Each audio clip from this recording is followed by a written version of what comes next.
مساء الخير عليكم يا أعظم جمهور سينمائي على الإنترنت. كل سنة وأنتم طيبين. أهلا بيكم في دردشة جديدة من ذا سينماتولوجي بودكاست، اللي أنا محمد أبو سليمان وصديقي العزيز إسماعيل راضي بنختار فيلم كل أسبوع عشان نفصصه وندردش فيه.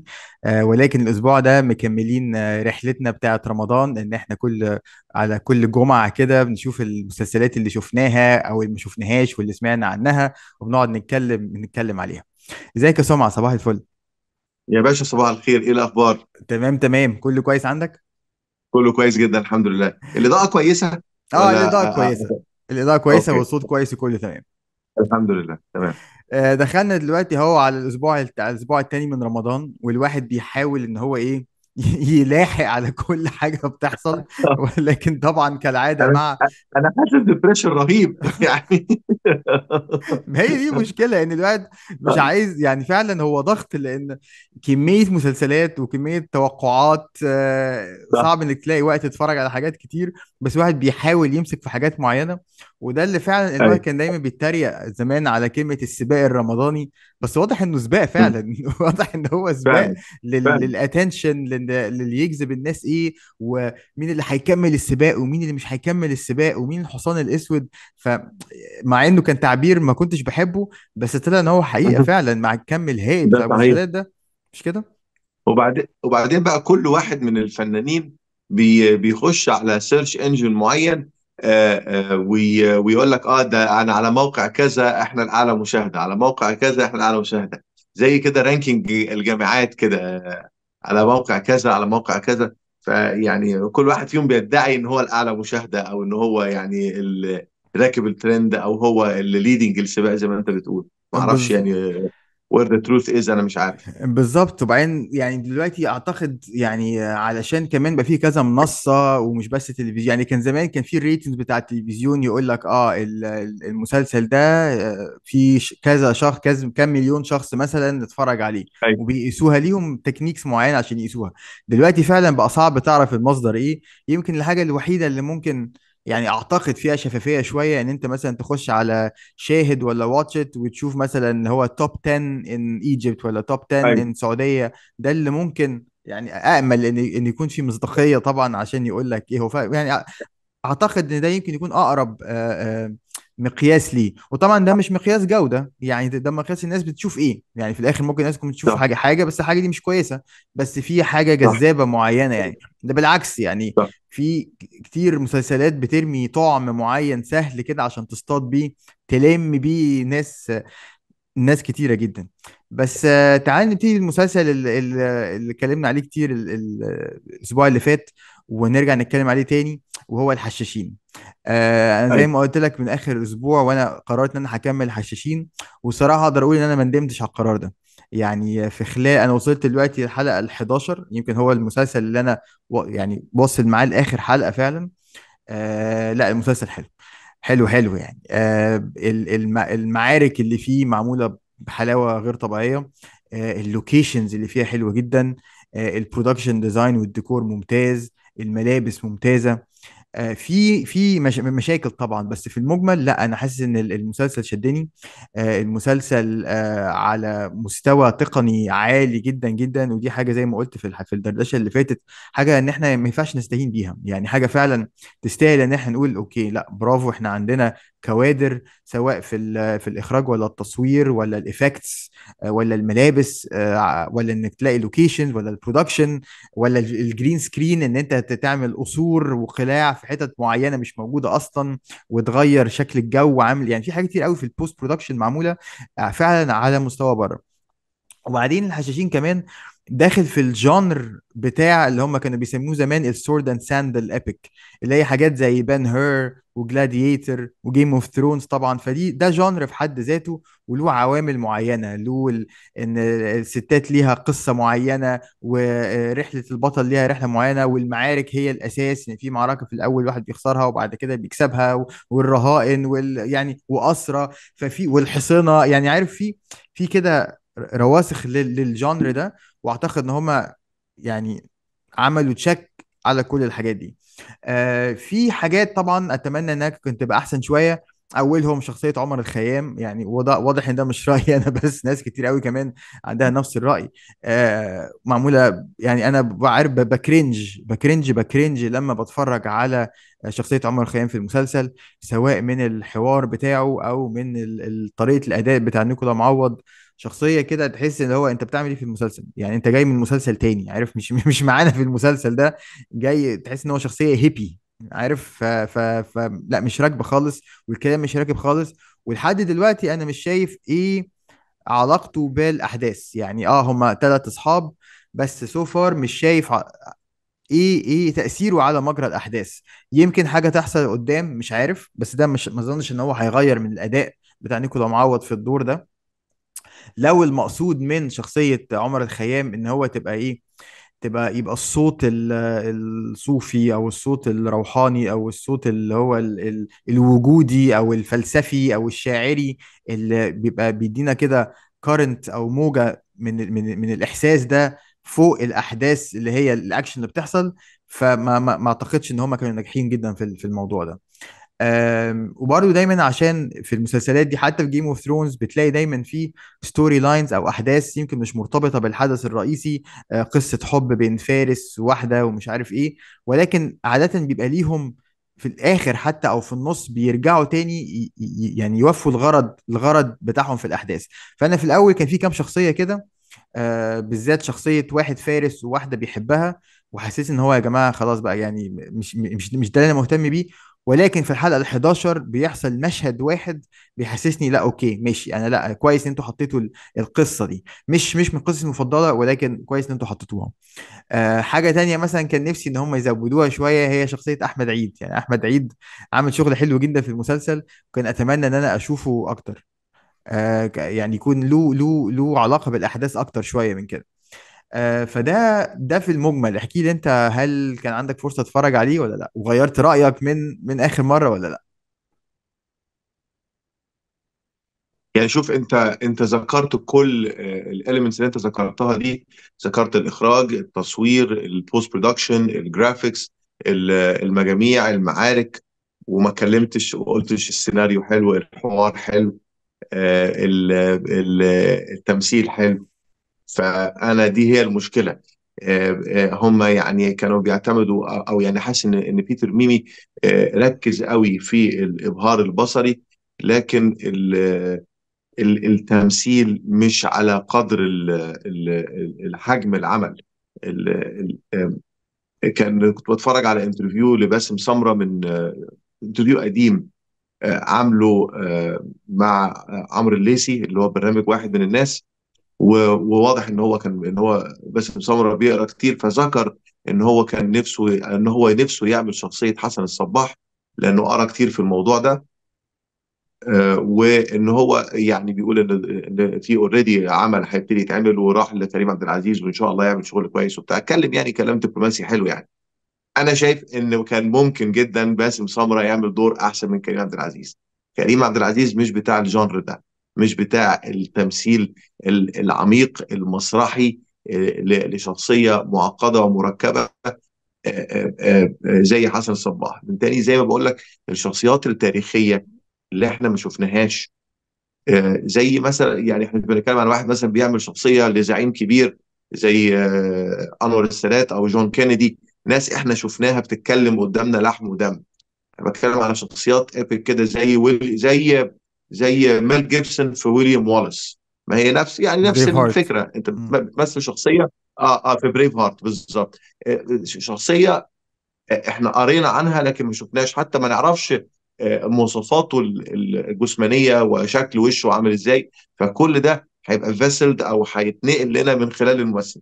انا شايف ان كريم عبد العزيز ما الكاستنج هو ممثل كويس، ولكن مش للنوع ده من الادوار، والنوع ده من المسلسلات، والنوع ده من الشخصيات. كان يمكن يبقى باسم سمرة اكتر، ما اعرفش. يمكن عشان بحب باسم سمرة قوي. لكن باسم انت سمرة انت اليومين دول ذكرت بالذات فيلم. عامل لك مشاكل، هنتكلم اه عليها. ترندنج رهيب، اه. طبعا فارق الادوار يعني حسن الصباح ومعلم عيسى الوزان يعني. لكن قصدي يعني ان انت بمنتهى اللباقه لخصت انطباعك الاول من اول 11 حلقه عن مسلسل الحشاشين، وما ذكرتش فيها التمثيل خالص، ولا ذكرت فيها السيناريو. يعني انا كل ما بحاول وافتح ما اعرفش ايقاع المسلسل، يعني حاسس ان هو فاضي. ما اعرفش كلمه فاضي دي يعني قادره توصل المعنى. مش حاسس ان في ترابط بين الشخصيات، مش حاسس ان في مشاعر في طريقه اداء الممثلين. علما بان ان بيتر ميمي في الاختيار، في الاختيار اتنين بتاع كريم عبد العزيز بالذات، فيها مشاعر حلوه جدا. فبرضه يعني مش هرجع قصدي اقول ان بيتر ميمي مش بيركز قوي في التفاصيل دي، لكن لا، هو ممكن يطلع شغل من الممثلين احسن من كده. وحاسس ان هي ان الموضوع بعيد عن بعضه يعني.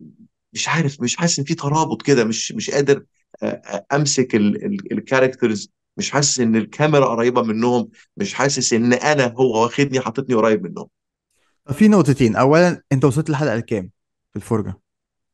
لا انا بتفرج متفرغ كده الحقيقه يعني لما لما بلاقيه بقف عليه يعني. لان لكن انا اقعد، فعلا لان يمكن فعلا محتاج اقعد يعني. اه لان فعلا بص، يعني انا ممكن اكون متفق معاك في الاحساس ده. يمكن اول let's say اربع خمس ست يمكن حلقات، بس اتليست من الحلقه السابعه ل 11، نهايه بالحلقه ال 11، لا، السيناريو بقى متماسك اكتر، بقى فيه تصاعد في السسبنس بتاع الاحداث، بتبقى عايز تعرف ايه اللي هيحصل، بقى في حاله ترقب معينه مع المشاكل اللي قلت لك عليها زي البلوت بتاع عمر الخيام ده، يا ريت يشيلوه تماما.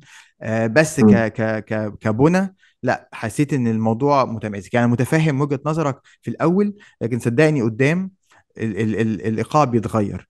بالنسبة للاداء، هو كريم عبد العزيز في حاجة، يعني انا معاك ان انا ممكن يكون في، بالذات انت لو هتقارن بقى بالناس بتوعنا اللي عملوها زمان بقى، سواء كان نور الشريف ولا غيره، واللي هم أيوة. فعلا يعني ايه، كانوا عظام في الادوار التاريخيه السلاش دينيه دي. آم، كريم عبد العزيز فيه حاجه، ان هو هي از تو تشارمينج، يعني هو اه جذاب، جذاب اه. قوي قوي قوي، مم. لدرجه ان انت المفروض، واعتقد واحد من اهداف المسلسل ده ان هو يوريك ان الشخص ده في الاخر يعني شرير، يعني او مم. بيرمز الى، بالذات لو في احداث في تاريخنا المصري الحديث، ففي اسقاطات على احداث معينه واشخاص معينه، ايوه وجهات معينه وتوجهات معينه هم الحشاشين بيرمزوا ليها. والمفروض، وانا متاكد ان ده يعني واحد من اهداف او اهداف الصناع والكتاب والتوجه عامه، يعني ان يكون في ربط لده، حتى لو بسيط. فالمفروض ان انت at some point ان انت فعلا تشوف ان ده الشرير، لكن من كتر ما هو تشارمينج انت اه. ايه، انت في حته اللي هو لا، انت بتشجعه شويه، عارف، والواحد حتى خايف يقولها، بس انت بتشجعه ايوه شويه من كتر ما هو ايوه. تشارمينج. وفي واحد معاه كمان اللي يعني انت هو على الفريق كان، بتاعه. وانت عارف انه غلط، بس من كتر ما ايوه هو تشارمينج انت حاسس ايه ده، ومن كتر ما هو ذكي وماكر واستراتيجي وعارف يتحكم في الناس بشكل بيلهمهم، انت برضو إيه؟ الله. وبعد كده في مثلا كان السجان بتاعه، بعد كده هو لعب في دماغه وأثر عليه، فبقى تحت ايده، فبقى زي ما تقول قائد الجيش بتاعه. وده برضو اللي بيمثل دوره شخصية كاريزماتية جدا جدا جدا. واحمد عيد شخصيه كاريزماتيه جدا جدا جدا. فالفريق بتاعهم في ايوه. كام شخصيه او ممثل، من كتر ما هم عندهم كاريزما عاليه جدا، قلبت، حاسس انها عامله باك فاير شويه. طبعا بيورونا الاحداث اللي في الاول، مثلا زي ان احمد عيد قتل المؤذن، فبنشوف مدى الشر اه بتاعهم عامل ازاي.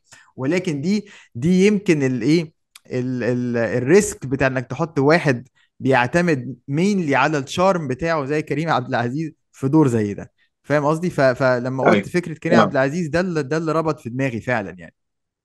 ممكن. اه وعلى طول يعني شعره كده فيري ويل جرومد، ويعني شكله حلو يعني يعني يعني ما اعرفش يعني، هو كان لازم يبين شويه قبح اكتر يعني. بس على فكره، ما ده برضو خليني افكر في اللي هو الكالت ليدرز. عارف الكالتس اللي هي، ما اعرفش اسمها ايه بالعربي، اللي هو بيبقى زي مجموعه بتمشي ورا واحد قائد كده، وتمشي ورا مهما قال ايه، بيضحك عليهم وياخد فلوسهم وتقريبا يعبدوه، ومتخيل ان هو يعني اله، وهو في الاخر ولا حاجه، وتلاقيه بيعمل تحرش جنسي للستات اللي في الكالت بتاعه، يعني في ناس زي كده. اللي قتلوا شارون تيت، اللي هو اسمه ايه ده؟ مانسون. تشارلي مانسون. اي بالظبط. بالظبط بالظبط بالظبط. وزي ديفيد كوريش بتاع برانش ديفيديانز دول، اللي هو اللي حط ناس في في زي مبنى كنيسه كده، وقعد يعني عملوا زي استحكم جيء فيه، وجاء الاف بي اي عملوا لهم حصار. كانت واقعه كده كبيره في اوائل التسعينات في امريكا، في تكساس، في صح. ويكو. بالظبط. اه مهم. امريكا بالذات مليانه الكالز دي المجتمع ده طبعا فعلا خلاص ضارب مهاويس يعني.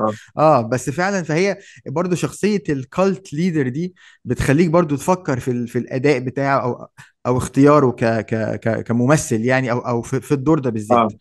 اه أيوة. وفي حاجة تانية، ان هو الكونفليكت بقى ما بين شخصية حسن النظام الصباح الملكي. ونظام الملك ده، ده مم. ابتدت تبقى واضحة جدا. وده برضو من الحاجات اللي بتسخن الموضوع، يعني في الاول كان مم. بيبني ان هم اصحاب ومش عارف ايه، لا لما وصلنا بقى للمراحل التانية، الصراع ده سخن قوي قوي قوي، فده برضو ايه، اه حمس شوية الاحداث بالنسبة لي. بالظبط. حاجه اخيره عايز اكلمك فيها برضو، لان على الاقل ما اعرفش الموضوع ده هدي شويه، بس الناس كانت بتتكلم عليه في الاول كتير، هي اختيار اللغه، اه المسلسل باللغه المصريه العاميه از اوبوست للغه يعني الفصحى يعني. انا بالنسبه لي الموضوع مش مضايقني خالص ان هو يبقى باللغه المصريه نهائي. الحاجه الوحيده بس اللي هم اعتقد نجحوا فيها بنسبه يمكن 90%، وهو ان المصري يبقى مصري نيوترال، يعني مش مصري تحس ان هو مصري بتاع دلوقتي في منطقه اه شعبيه، لان مثلا في مشهد مثلا، الناس بتتكلم كده ايوه مش عارف يعني، في برضو اه ايه يعني اه بانت اه الايه التكه دي، فاهم. اللي هو يا جماعه يعني ماشي مصري حاجه، بس ده حاجه تانية خالص يعني، ده مسلسل تاني. ففي كام مشهد كده مش كتير، يعني يمكن في ال 11 حلقه اللي شفتهم يمكن ما يتعدوش 10 مشاهد، اللي هو حسيت ان لا اللكنه دي دخلت شويه فبوظت الاحساس. بس في المجمل انا مش متضايق خالص من المصري. انت ايه رايك في الموضوع ده؟ خلي بالك لا، يعني انا مش متضايق منها قوي برضو. خلي بالك ان اختيار اللغه ده برضو اثار جدل في صلاح الدين، ناصر صلاح الدين بتاع يوسف شاهين، لانه كان خليط ما بين يعني عربي فصحى خفيف كده على عاميه. يعني ما اعرفش انت خدت بالك من الموضوع ده ولا امم. لا. وبرضو انا برضو في حاجه، فيلم الارض اللي هم بيقولوا يعني اعظم فيلم مصري، انا بتضايق جدا من ان محمود المليجي مش بيتكلم عربي باللهجه الفلاحي بتاعت وجه بحري. العربي امم. بتاعه عربي عادي، امم. زي اللي انا وانت بنتكلم بيه دلوقتي، من غير اي لهجه، لهجه قاهريه يعني، بتاعت امم. مدينه. ما اعرفش انت خدت بالك من الموضوع ده ولا لا. امم. فدايما اختيار اللغه ده وبالاخص في البيريود دراماز دي بيبقى بيبقى يعني دايما مثير للجدل. وخلي بالك احنا بنتكلم على شخصيات كمان ما كانتش عايشه في مصر اصلا. صح. يعني كانت عايشه في بلاد فارس. فهل يا ترى كان العربي بتاعه عامل ازاي اصلا، واللغه بتاعته كانت عامله ازاي؟ ولو تفتكر في فيلم برضه روبن هود برنس اوف ثيفز، كانت اللهجه اللي بيتكلم بيها كيفن كوستنر اللي هو روبن هود في الفيلم ده، كانت لهجه انجليزي امريكاني. باللهجه الامريكاني. اه وده بالظبط. برضه يعني كان دايما حتى كان مسار سخريه الى الان، رغم انه فيلم حلو وفيلم لذيذ يعني ونجح وقتها، لكن هو يعني مسار سخريه الى الان. فهي امم. فكره اللغه او اللهجه اللي هتتكلم بيها في فيلم زي ده، يعني دايما بتثير يعني جدل يعني. صح. ممتاز. انا عامه هكمل المسلسل الاخر، لو عنوان الحلقه يكون مثلا هنسيب ايه ونكمل ايه، انا مم. هكمل حشاشين. اه انت هتكمله آه. ولا هتسيبه ولا نص نص حسب؟ لا نص نص برضو يعني، نص نص نص نص. يعني، نص طيب. نص اه. جميل جدا. طيب نخش بقى على المسلسل اللي بعده، اللي هسيب لك الميكروفون تماما وهو مسلسل لا العتاولة، اللي عامل لك هوس، الدكتور اسماعيل راضي مش ممكن. والعتاولة. اتفضل. اه انا مش ممكن، لا انا مش عامل لي في المسلسل ده هوس الا شخصيه واحده. شخصيه اللي عاملها العظيم العبقري باسم سمره، شخصيه مهرب اثار سلاش معلم سلاش بلطجي سلاش واحد دمه خفيف، اللي هو اسمه شخصيه عيسى الوزان. اولا هو الفيلم كله، اولا انا فرحان ان احنا خرجنا يعني بره اطار محمد سامي. يعني لان انا الحقيقه يعني بشوف ان هو يعني محمد سامي يقول لك هو بيعمل بلوت تويست وبيعمل دايما بيقفل الحلقات على كليف هانجرز وده بتاع. لا، المسلسل ده السنه دي هو يعني في الحبكات الدراما الشعبيه اللي فيها ابحاث متشابكه ويخلقوا كده خطوط موازيه لبعضها. المسلسل ده تفوق على اي حاجه كان عملها محمد سامي قبل كده، زي جعفر العمده يا او البرنس والحاجات اللي هي والاسطوره والحاجات اللي انت عارفها دي. بجانب كمان ان في اهتمام لطيف جدا بشكل الصوره، يعني تحس ان هم كده ايه، خالقين يعني جو اسطوري كده لاسكندريه. زي ما انا اتكلمت قبل كده، اختيار الالوان، طريقه التصوير، الكادرات بتاعت المسلسل. هي المسلسل كله بيتصور في اخر يعني حته من الكورنيش، كله ما بين كوبري ستانلي لحد قلعه قايتباي. فهي حته صغيره كده في الكورنيش هم رايحين جايين فيها وعاملينها حلوه قوي. الالوان معموله بطريقه، محمد انت راجل بقى بتاع بتفهم في البرودكشن، فيري ساتيوريتد، امم عامله زي شاشات التليفونات الجديده كده اللي هي تحس انها فيري ساتيوريتد. ما اعرفش حتى دي التلفزيون بقى هو اللي عندي عاملها كده، ولا كل الناس عندها نفس التجربه في تلفزيوناتها. استخدموا الدرونز حلو قوي، وفي نفس الوقت في حميميه في الشخصيات. يعني الشخصيات مكتوبه فعلا حلو. امم الشخصيه عيسى الوزيان ده اللي هو باسم سمرة، اللي انا بستناه يظهر، بستنى ان هو يظهر عشان عارف انه هيقول حاجه وهيقفل المشهد بإفيه او بجمله او بحاجه لطيفه. الشخصيه اللي عملها طارق لطفي اللي هي شخصيه خضر، عظمه بمعنى عظمه. انا مندهش يعني من طريقه اداء زينه. يعني امم فعلا فعلا تطورت جدا. يعني طول عمرها يعني ممثله كده يعني جاست رادر بريتي فيس يعني. لا، امم المره دي لا، هي فعلا ماسكه شخصيه حلوه قوي وعاملاها حلوه قوي. الكاست بقى اللي هو المساعد، اذا كانت فريده سيف النصر او نهى عابدين او ميمي جمال، محمد التاجي، عاملين شخصيات لطيفه. والمسلسل كمان فيه لمحات كوميديه حلوه، كلها بتيجي من شخصيه عيسى الوزان. وهتلاقيني انا اتكلمت على كل دول وما اتكلمتش على احمد السقا. يعني احمد السقا الحقيقه، يعني انت عارف ان انا يعني زي ناس كتير انا بشوف ان هو امكانياته كممثل محدوده، ولكن هو على ما يبدو انه بيبذل مجهود كبير قوي. بيبذل مجهود كبير قوي ان هو يعمل اعمال حلوه، ان هو يبقى دايما حواليه كاست كويس علشان يرفعوه. فهو شخص ذكي وبيفهم، فامكانياته محدوده. فيعني اذا كنا احنا عايزين يعني نديله شهاده او ميداليه، ان هو وصل في مجال الفن لابعد مما امكانياته توصل. ولا انت ايه رايك؟ امكانياته والله بص، كممثل يعني. يعني ايه، في اوقات كنت بحس كده، مم. بالذات في يعني لما حسيت ان هو ابتدى يعيد نفسه شويه، اللي هو بشخصيه الجدع على طول دي.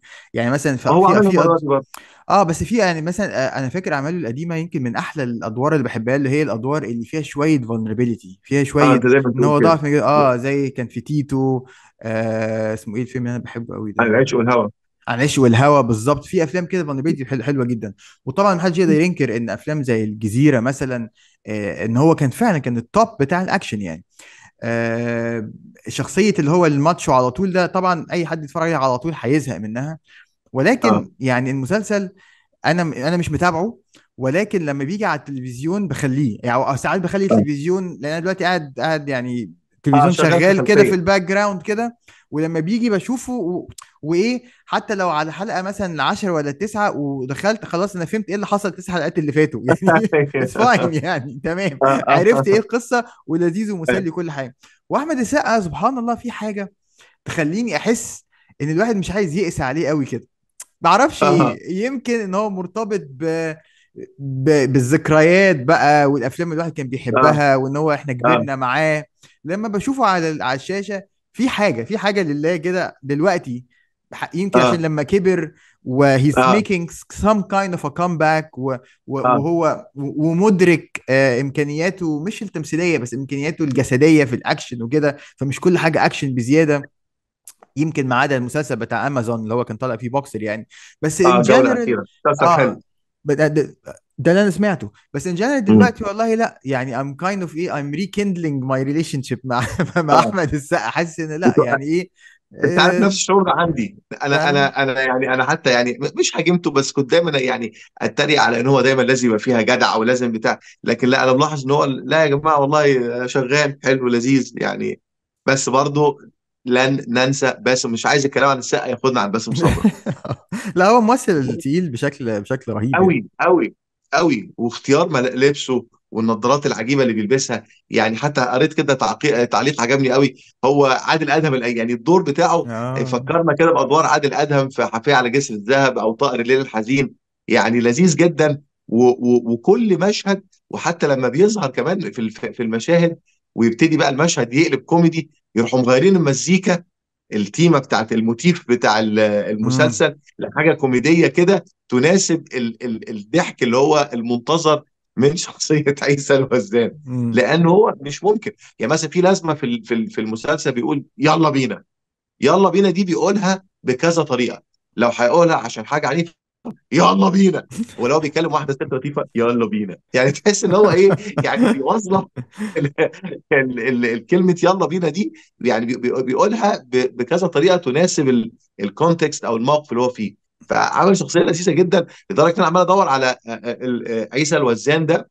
ادور على الكليبات بتاعته على اليوتيوب عشان اشوف من كتر الضحك اللي انا بضحكه واللذة، ان هو شخصيه واحد شرير تاجر اثار وفي سنه غباوه، وفي نفس الوقت فاهم ان هو ناصح وبياخد كل قفا وقفا على وبيكمل يعني، وفاكر ان هو اذكى واحد يعني. وهو اساسي في البلوت. يعني هو البلوت كله نابع من ان في حاجه اتسرقت منه، واحنا بقى عايزين نعرف بقى الحاجه دي اتسرقت ليه، وهي عارفين هي مين اللي سرقها وعارفين هي مع مين.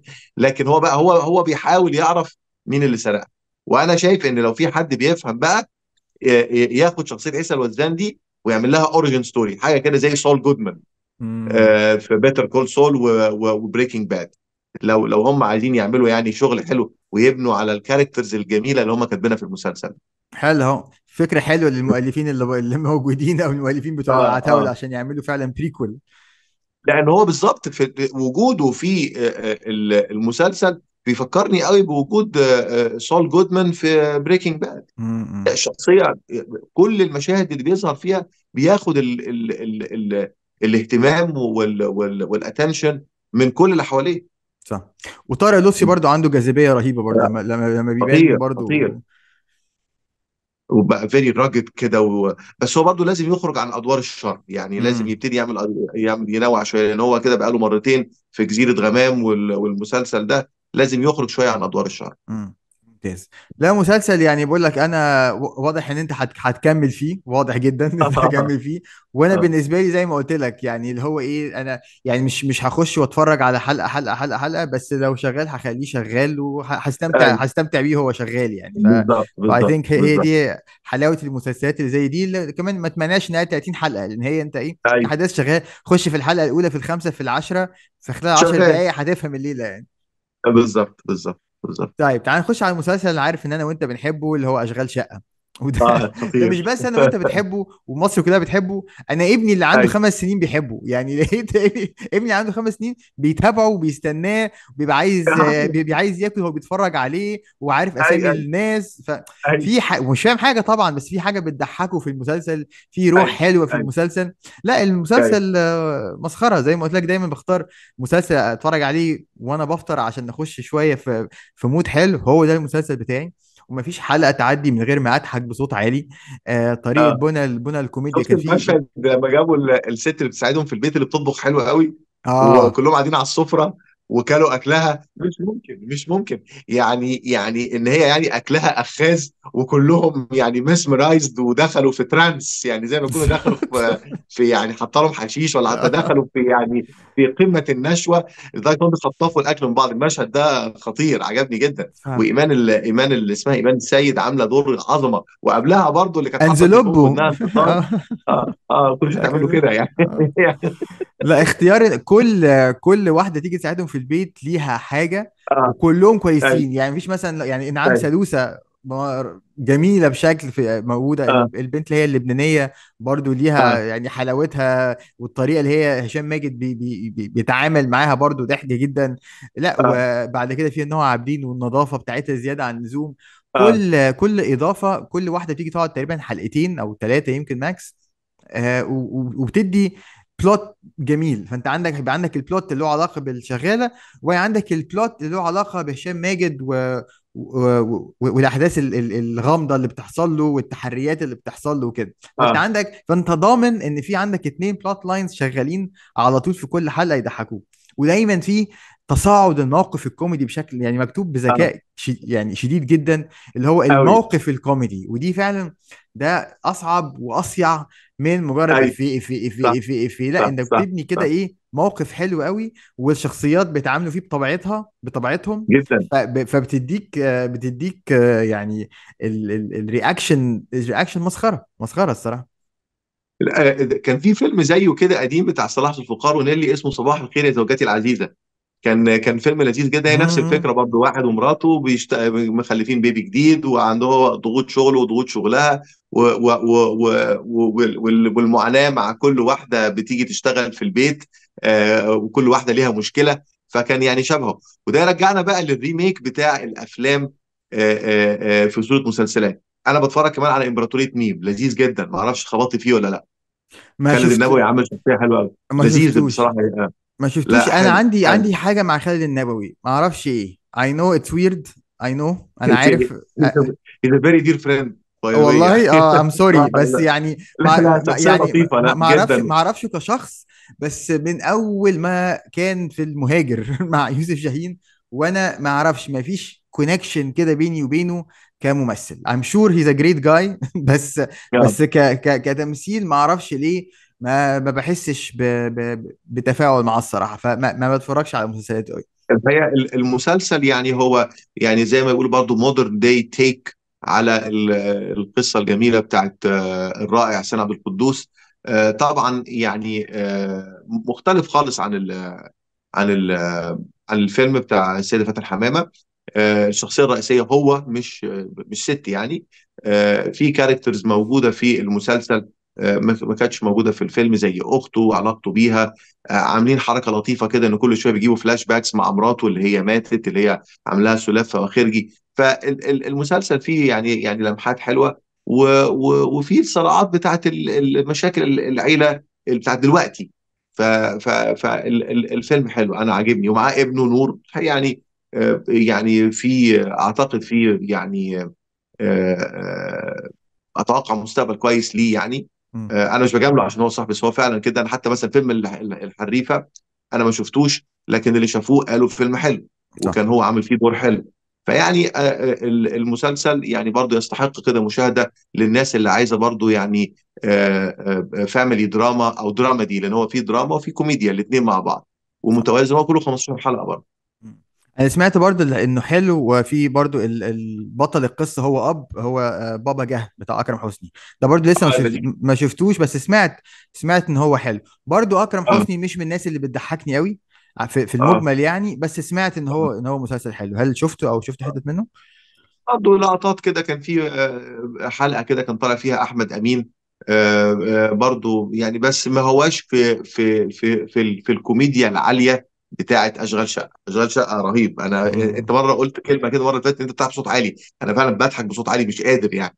صح. يعني ولما البيت فرقع بسبب الميكروويف، يعني كلهم بيبصوا كده جوه الميكروويف بمنتهى الغباوة يعني. يعني عجبني جدا جدا جدا. صح. لا حلو جدا، وامل ان هو حتى كان هشام ماجد حاطط بوست حلو قوي، اتنين لعيبه كوره بيسلموا بعض، فحاطط اه بوستر بتاع اشغال شقه والمسلسل بتاع شيكو ان هم ايه هيسلموا ايوه اللي بعض بعد هو حلقه 15. فام ده لوكينج ده فورورد ده لده شيكو. برضه. ده شيكو وكريم محمود عبد العزيز. بالظبط. ف فهيبقى حاجه حلوه لطيفه يعني. بالظبط، فحلو عشان الواحد عايز حاجه كوميدي من دلوقتي لحد اخر رمضان، عشان بس ايه بالظبط تسهل عليه الحياه شويه.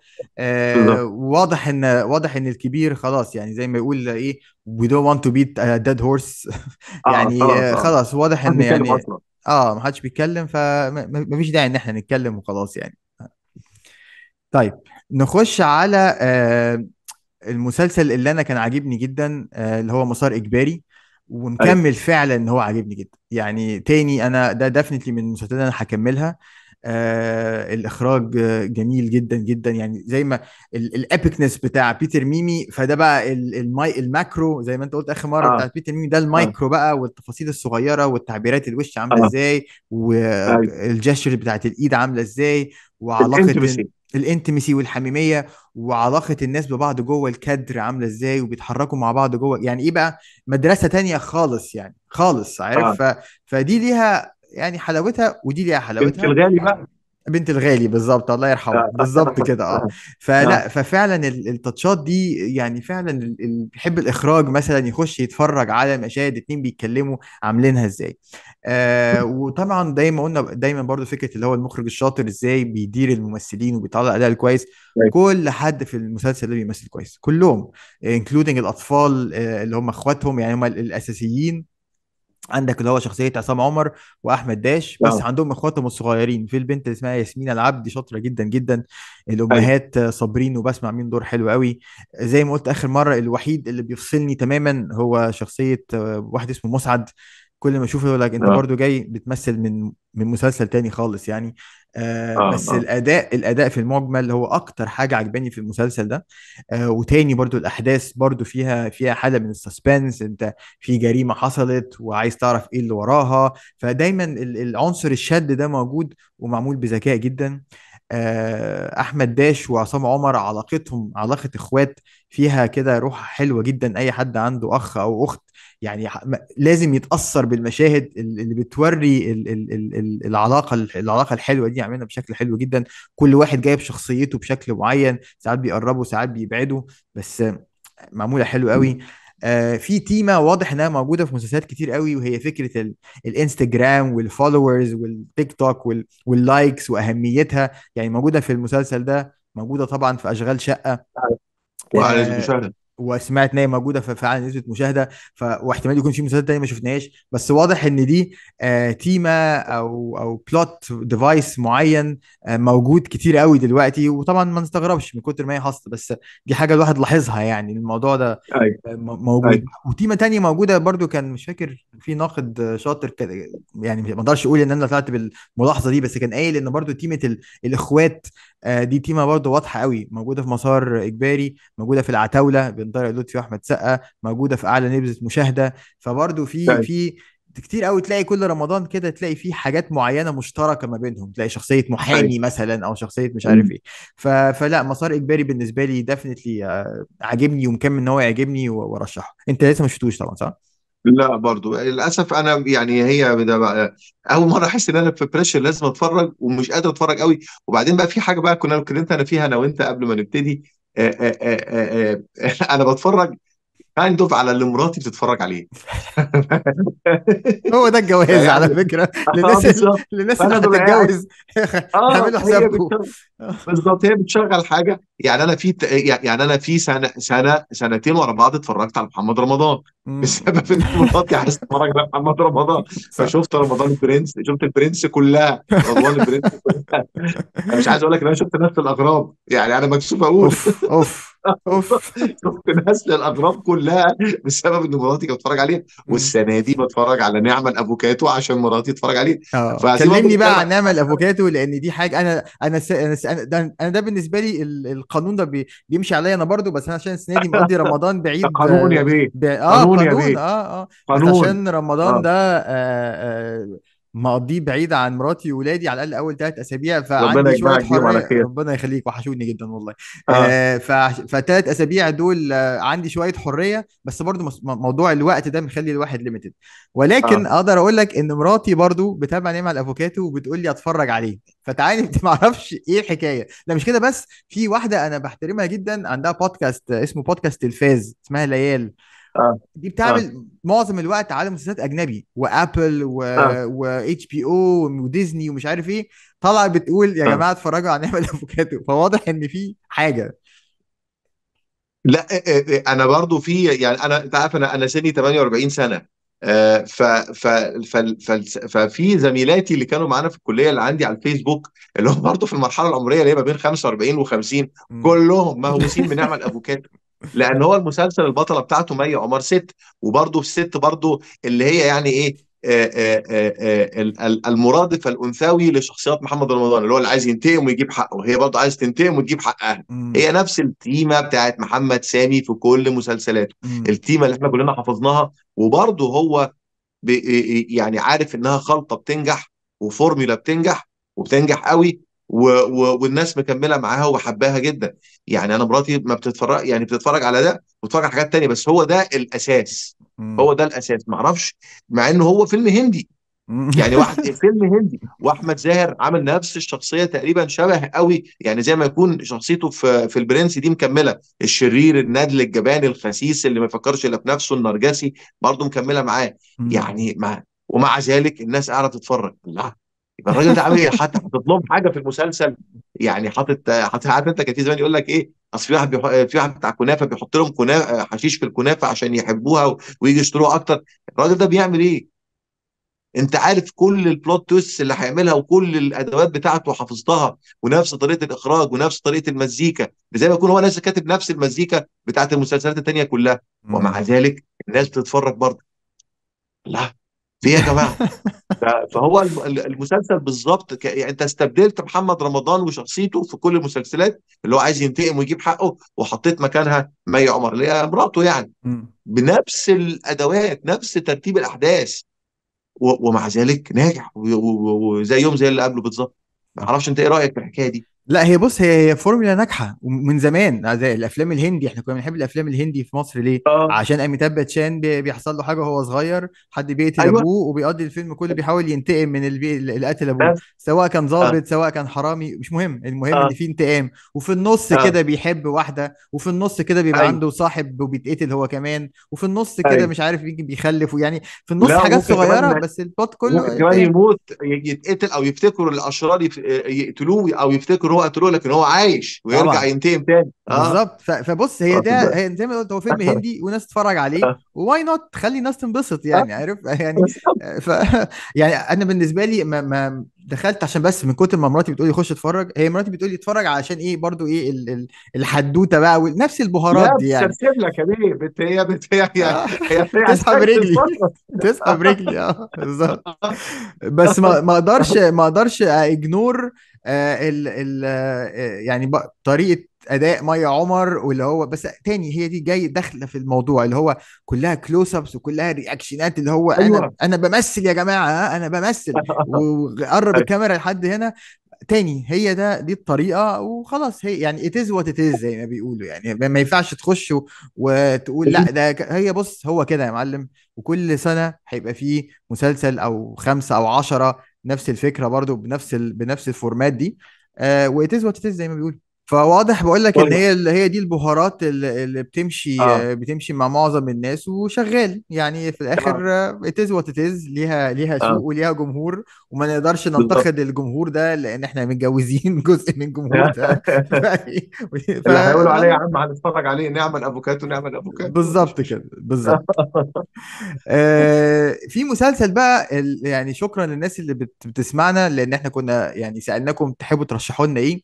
فمن الحاجات اللي رشحوا، مش عارف اقولها، اللي انتوا رشحتوها شهرنا. لينا، ايوه مم. رشحتوها لينا. لحظة غضب. ودخلت اه. اتفرجت على لحظة غضب واتبسطت جدا جدا جدا. يعني مش عايز اقول لك ان انا مم. اتفرجت على اول 3 حلقات في قعدة واحدة ليترلي، يعني تك تك تك، هي كل اه. حلقة تقريبا نص ساعة واقل كمان. ف لا، شدني جدا جدا، لانه كمان بينتمي للايه، للستايل بتاع هيتشكوك اللي هو ده انا بحبه جدا جدا. مش عايز احرق لك اه. الاحداث عشان فعلا ارشح اه. لو عندك وقت انك تخش تتفرج عليه. بس في جريمة بتحصل في اول حلقة خالص، وبتحصل في بيت، وفي ناس موجودة في البيت، او يعني خلينا بص هقول لك ايه اللي حصل مبدئيا، بس ده اه. مش هيحرق الموضوع يعني. واحدة بتقتل جوزها، بالتالي ده واضح من حتى من البوستر وكل حاجة. ولكن بتقتل جوزها، وساعة ما بتقتله هو يوم عيد ميلادها وفي ناس جايين، فكل الناس مم. بتخش البيت وهي مخبية جوزها جوه الشقة وهو ميت. فالبلوت ديفايس ده اللي عمل اول واحد انا اعرفه عمله كان الفريد هيتشكوك في روب، لما اه طبعا. قتلوا صاحبهم وحطوه في في ترابيزه الصندوق. في اه. الصندوق، والصندوق حط عليه الاكل. اه. ال البريمس هو ايه؟ بهاريز السسبنس كله. اه وبعد كده في فيلم حلو قوي كنت بحبه اسمه جريمه الا ربع، بتاع فؤاد المهندس واحمد راتب ايوه طبعا وشويكار. في مشهد سعاد برضو. ياسين، اسماعيل ياسين. اه ايوه، في مشهد اه برضه هو قاعد وفي حفله وتحت الكنبه الجثه موجوده تحت الكنبه. فبحب قوي البلوت ده. اه فالمسلسل بدايته هيتشكوكيه جدا جدا كاخراج. خليني اذكر اسم المخرج والمؤلف، لان طبعا يعني لازم يتذكروا من كتر شطارتهم الصراحه. آه المخرج عبد العزيز النجار والمؤلف مهاب طارق. اه عاملين شغل حلو قوي قوي قوي قوي. التمثيل برضو ظريف يعني. صبا مين اللي مبارك. مثله فيه؟ صبا مبارك ومحمد شاهين. سارة عبد الرحمن، في كذا حد يعني، بس الاساس اه الاساس صبا مبارك ومحمد فراج ظاهر بس في اول حلقة، مم. ومحمد شاهين، وعاملين دور حلو يعني. صبا مبارك اه حسيت في الاول ان هي يعني زي ما بيقولوا ماوسي شوية، اللي هو يعني ضعيفة بزيادة عن اه اللزوم، بس فهمت اه ليه، فهمت ليه عاملة الأداء ده يعني، ولايق ولايق مم. على الدور. ولكن مم. أكتر حاجة عجباني فعلا هو الإخراج والتأليف يعني. القصة نفسها حلوة جدا دي هتبقى وشدتني 30 جدا. ولا 15؟ أعتقد 15، وما أظنش اه إنها تستحمل أكتر من 15. لأن أنا شفت 5 حلقات. على الحلقة الخامسة حسيت بشوية إيه، مش مط ما يعني، مش عايز اقول مط، بس يعني احداث جانبيه عشان تاجل ايوه الفاينل يعني ايه، ريزولوشن يعني. فايه يعني ايوه انا بالنسبه لي، انا من الحاجات اللي انا بتفرج عليها مثلا قبل ما انام عشان اخش في مود حلو، هي الحلقات القديمه بتاعت الفريد هيتشكوك بريزنتس. كان عنده حلقات زمان كده نص ايوه ساعه. ايوه كان بيجيبوها في التلفزيون. بالظبط، كانت حلوه جدا، اه وكانت نص ساعه وهو بيشرح كده. الافلام بتاعته. اه بالظبط، بيبتدي يدي انتروداكشن. وحلقات زي توايلايت زون، اللي هو القصص اللي هي مم. رهيبه وفيها سسبنس وكل حاجه، بس في نص ساعه كده انت دخلت وخرجت. فانا مم. انا احساسي بالذات مثلا في ال3 حلقات دول بس كده يعني. عارف، هو كان مسلسل يبقى مسلسل اه 3 4 حلقات وخلاص، ويبقى ميني سيريز ممتاز. مش عايز اظلمه سو فار، بقول لك من كتر ما هو عاجبني فعندي كريدت كفايه ان انا اكمل اشوف ايه اللي هيحصل. بس هو ده بس الايه القلق الكونسيرن شويه اللي عندي، واي هوب ان انا يبقى اكون غلطان يعني. بس ديفنتلي يعني اشكر الناس اللي رشحوه. حلو جدا، وماي كومبلمنتس يعني للمخرج والمؤلف والممثلين بتوع الدور. انت ما شفتوش اي جدل؟ لا ما شفتوش، بس برضه انا ذكر ليا مسلسل اعلى نسبة مشاهدة امم و... ومسلسل بطن الحوت. وخلي بالك برضه يا محمد، احنا يعني بطن مش عايزين الحوت. نبدو كأننا احنا في بطن بابل. الحوت ده قديم شويه، يمكن قصدك حاجه تانية. ده قديم ولا السنة دي؟ والله ما عارف صلة رحم، الحاجات كتيرة قوي. قصدك صلة رحم. اه صلة رحم. اه. وفي كمان بقى في شرائح مجتمعية يعني ليها مزاج في حاجات تانية خالص. يعني مثلا مسلسل زي المعلم بتاع مصطفى شعبان، لن تندهش اذا عرفت ان هو من برضه من اللي ليهم نسب مشاهدة عالية جدا. امم يعني مع ان انا عمري ما شدني خالص ان اتفرج عليه، لكن خلي بالك ان يعني السوق ليه متطلبات تانية خالص، يعني غير اللي انا ببص عليها انا وانت يعني. زي فاهم المداح. قصدي؟ المداح اللي زي هو المداح. اه المداح، واضح المداح ده رابع انه جزء يمكن ولا ثالث. سكسسفل جدا. سكسسفل اه جدا، انا يعني برضو له سوقه. ايوه وعمرك ما هتفكر اصلا انك تفتح منه وتشوف اي حاجه خالص، ولا اه تهتم بيه ولا تقرا عنه ولا اي حاجه. ولكن يعني ده يعني ما كانوش يعملوا منه جزء رابع الا لو كان فعلا، ولا ما اعرفش ده الجزء الكام ده، الا لو كان قبل كده اللي قبل كده نجح. صح. ودي حاجة في امم المجمل كويسة على فكرة، ما هو في الآخر دي صناعة. أنت عايز ايوه الناس صح تصنع، وعايز الناس تشتغل، وعايز يبقى فيه صحيح إنتاج، وعايز الناس تتفرج على كل حاجة. صح فدي صح حاجة صح. تفرح يعني. يعني مش احنا نقعد در... نقول السينما المصريه زمان كانت بتنتج افلام كتيره، او ماله ويا ريت ترجع تاني. ما هو باديه هي دلوقتي هي بمسلسلات كتيره وافلام كتيره. يعني السنه الكام شهر اللي فاتوا دولت كان فيهم 3 4 افلام في السينما. يعني اللي هو الرحله 404 وانف وثلاث عيون، وكان في فيلم اسمه لانش بوكس، وفيلم اسمه مقسوم. يعني في غضون 3 4 شهور نزل 3 4 افلام كبار بممثلين مهمين صح وقعدوا في السينما شويه. ما صح. اعرفش عمل فلوس ولا لا، لكن هو دلوقتي كان بقى بيركزوا اكتر على كمان البلاتفورمز بعد كده. فاتمنى ان ده يكون بدايه ان السينما المصريه ترجع تاني، او السينما سلاش دراما ترجع تاني تبقى غزيره الانتاج يعني. نفسي بقى ب... مسرح يرجع بقى كمان. ده التالت بقى، صح. يبقى اه اه اه العنصر التالت بالظبط بتاع الإنتاج بتاعنا. بالظبط. لا أنا والعنصر متفق الاهم معاك. لان بالظبط. مم. لا مم. متفق معاك فعلا يعني في الآخر.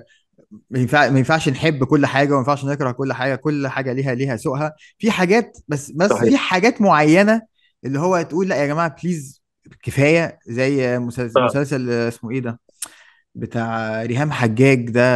يعني في اه، حد لا كان لا لا، ده في حاجات بقى اللي هو لازم ده نردم عليه بالتراب خلاص بقى، يعني ايه. ده حاجه بائسه جدا، اه بائسه جدا. جدا. اه. ففي حاجات ما مم. فيش اتنين يقدر يقدروا ان هم يعترضوا اه، عليها، ويعني لان هي خالد الصاوي طالع معاها، ما والله. اعرفش هو طالع معاها مجامله ولا ايه. يعني الحقيقه حاجه حزينه جدا يعني. يعني ما تبقاش هي دي النهايه يعني. يعني امم. ما صح. يبقاش الاخر يعني خالد الصاوي يبقى طالع في مسلسل بالضعف ده، او بالبؤس ده يعني. صح، مم. وبؤس فعلا. حتى الاعلان كرنجي يعني حتى مم. الاعلان نفسه بيوضح لك قد ايه. يعني هي برضو ده يرجع تاني للممثلات اللي هم بيحاولوا يفرضوا نفسهم على الساحه باي وسيله. وخلي بالك، انا مؤمن ان الزن على الودان امر من السحر. يعني كتر تكرار مسلسلات ريهام حجاج او اللي زيها، احترامنا ليها يعني، هيخلي الناس فعلا ممكن تحبها من كتر ما هي بتتقدم لهم كل يوم. وتعتقد إن الجمهور يعتقد انها ممثله فعلا ممكن عندها حاجه تقدمها يعني. مم. ما دي فكره الاعلانات، احنا ما اتكلمناش عن الاعلانات اه لان خلاص اتكلمنا عليها اخر مره. بس هو اعلانات هو زن، انت هتقعد تزن اه وتسمعني نفس الاغنيه كل 5 دقايق، هتسمعها لحد ما خلاص هتلاقي نفسك بتدندن الاغنيه يعني. فهي هو اه، ده بالظبط هو الزن بالظبط فعلا. بالظبط بس في المجمل بالظبط. نقطه حلوه قوي اللي انت قلتها، فكره ان لا يعني حاجه كويسه ان احنا نشوف الانتاج الغزير ده سواء في السينما والدراما. احنا اه، عايزين ده اللي يحصل. ومش لازم تبقى كل الافلام جود فاذر وكل المسلسلات بريكنج باد يعني. ما هو بالظبط. قصاد بريكنج باد نتفليكس مليان حاجات من اول نص حلقه سيئه. ما بتكملوش. بالظبط بالظبط. مسلسلات امريكاني مصروف عليها يعني. صح صح. ممتاز جدا. حلو قوي يا سمعة. عايز كمان تمام. في النهاية بتاعتنا كمان أرشح للناس ترجع تتفرج على حلقة عملتها أنا وإسماعيل من سنة أو حاجة عن أعظم 7 مسلسلات مصرية كلاسيكية. سنتين. سنتين، يا الوقت سنتين. بيجري فعلا، اه من اه سنتين. اه. خشوا اسمعوها واتفرجوا عليها لان فعلا فيها شويه ترشيحات بقى لايه الحاجات اللي ايه الزمن القديم برضو. يعني يعني مثلا المدرسه القديمه. المدرسه القديمه وليها اصولها. انا بالنسبه لي كان نمبر 1 كان الشهد والدموع. الشهد والدموع ده هو يعني طبعا. ايه، ده العصاره اللي طلع منها، الماده الخام اللي طلع منها كل الدراما المصريه من ساعتها، عارف. في حاجات كده برضو روائع الواحد يخش، وفي حاجات الشهد برضو. الشهد والدموع هو اللي اتفضل. لا لا، جوهد. الشهد والدموع هو اللي حط الخريطه لليالي الحلميه. بالظبط العيال الحلميه اه وغيرها والمال صح والبنون صح. والعتاوله، يعني هو اي حاجه والعتاوله بعد صح. كده ايوه ليها صح. علاقه ايوه باخوات وصراع والام ومش صح صح. يعني هو بالظبط. البدايه كانت في شاهد اللي هو انت. الدي ان ايه بتاعها الشهد والدموع. بالظبط، والشهد والدموع الدي ان ايه بتاعه شكسبير. بس اه في التراث بتاعنا الادبي بتاعنا هو صح الشهد والدموع صح. فعلا يعني. فارشح للناس مم. تخش تتفرج على الحلقه وعلى الشهد والدموع. طبعا دلوقتي مش هيبقى عندكم وقت، بس بعد ما تخشوا تتفرجوا عليها. وعايزين مره نبقى نعمل حلقه عن اعظم 7 مسلسلات في الألفية الجديدة، لأن في حاجات برضو ايوه اتعملت ايوه. حلو. طبعا أفراح القبة، الجماعة، موجة حارة، في حاجات برضو حلوة طبعا. قوي الواحد عايز يرجع تاني إيه يشوفها، بس بعد طبعا ما نخلص من زحمة الموسم من ده. من الهوسه دي. اه. بالظبط كده. مم. فتاني تمام. شكرا يا صديقي، كالعادة نورتني، شكرا يا وشكرا محمد، لكل ربنا الناس يخليك. اللي بتسمعنا. يا رب تكونوا مستمتعين بالدردشات الأسبوعية بتاعتنا. وعرفونا آرائكم برضو بليز في الكومنتات. ايه إيه اللي انتوا هتكملوه، ايه اللي انتوا هتسيبوه. ويا ريت كملوا لايك والسبسكرايب والشير، وعلى البودكاست اعملوا ريتنج، خشوا ادونا نجوم فوق، دي مهمة جدا بتفرق معانا. واكتبوا لنا ريفيو. وشكرا، وكل سنة وانتم طيبين. شكرا. ونشوفكم كل سنه كلكم وانتم طيبين. الأسبوع الجاي إن شاء الله. رمضان كريم. ان شاء الله ان شاء الله. يلا سلام يا صديقي. سلام، باي باي.